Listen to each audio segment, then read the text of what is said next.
রবিবার ব্রিগেডে তৃণমূলের জনগর্জন সভায় যোগ দিতে রাজ্যের বিভিন্ন প্রান্ত থেকে তৃণমূল কর্মী সমর্থকরা কলকাতায় আসতে শুরু করেছে। উত্তরবঙ্গের মালদহ থেকে এসে পৌঁছলো কয়েকশো তৃণমূল কর্মী সমর্থকরা। হাওড়া স্টেশনে এসে পৌঁছায় ব্রিগেডমুখী সমর্থকরা। হাওড়া স্টেশন থেকে তাদের বাসে করে কলকাতা পাঠানো হলো। হাওড়া স্টেশনে উপস্থিত ছিলেন উত্তর হাওড়া বিধায়ক গৌতম চৌধুরী এবং জেলা যুব তৃণমূল সভাপতি কৈলাস মিশ্র।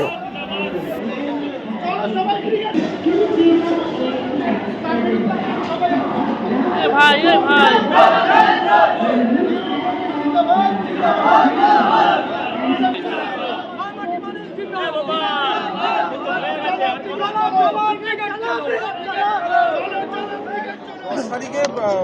জনগর্জন সভা তার আজকে থেকেই দেখছি লোক আসতে শুরু করেছে।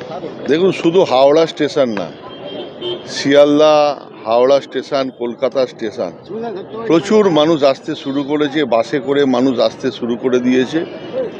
মানে আমি বলি যে ব্রিগেড এত কম সময়ে আমরা এরকম ব্রিগেড আমরা দেখিনি যে 15 দিনের প্রস্তুতিতে বাংলায় ব্রিগেড হলো। এটা একমাত্র দেখাতে পারে ভারতবর্ষের বুকে, সেটা হচ্ছে মমতা বন্দ্যোপাধ্যায়। যে 15 দিনের মধ্যে ব্রিগেড, আমরা ছোটোবেলায় বামপন্থীরা ব্রিগেড ডাকতো 2 মাস 3 মাস করে আগে থেকে তারা প্রিপেয়ার হতো, প্রস্তুতি হতো। মমতা বন্দ্যোপাধ্যায়ের রেকর্ড মমতা বন্দ্যোপাধ্যায়ই দেখাতে পারবে।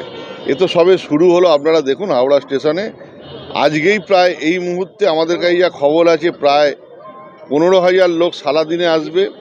তাদেরকে গীতাঞ্জলি ভবনে রাখা হবে এবং কালকে থেকে একদম যত মানুষ আসবে আমাদের এই হাওড়া স্টেশনে আমাদের আইএনটিটিউসি যে ক্যাম্প করেছে সেই ক্যাম্পে তাদের রিসেপশন করে শ্রীরামবাটিকা এবং শ্যাম গার্ডেনে প্রায় 23,000 মানুষের আমরা থাকা খাওয়ার ব্যবস্থা করে দিয়েছি এবং সকালে কাউকে আর বলতে হয় না, সবাই হেঁটে ব্রিগেড চলে যায়।